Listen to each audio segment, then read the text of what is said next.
the preliminary step for any sort of smaller growth fintech will be, is there clarity of ownership of the intellectual property within that business? And as you know, if this starts off as university friends who both come together and that sort of arrangement, or later on someone is brought in to code a particular thing, there needs to have been good discipline around who owns that IP, so that the fintech can then contract properly in respect of IP with the financial institution. So that is a key issue.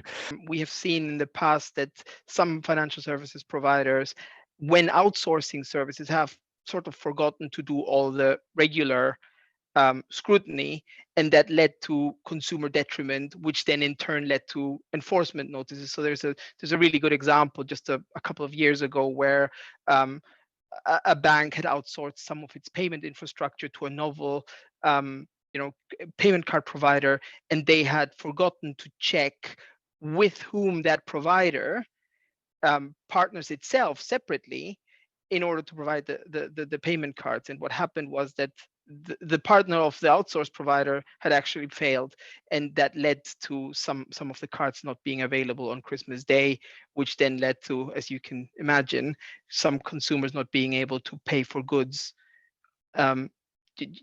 during Christmas, and that led to enforcement action. I think there was a fine of up to 2 million.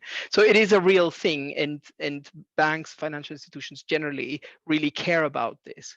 And so I wanted to start really with the overarching advice that I typically give, which is always, as Simon said, to look forward to the different stages of maturity of those partnerships. And so some of the points to focus on are, what issues might longer term collaboration raise? How might roles and relationships change over time?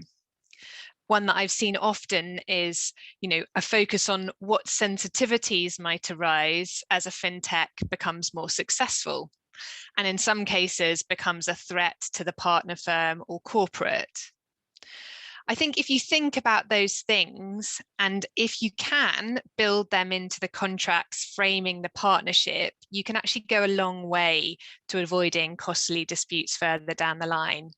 And of course, there has to be a balance, but I often see a much more short-term view, quite frankly, very short agreements in place to deal with issues that are potentially complex, and further down the line, if the partnership progresses as expected, could do with fleshing out.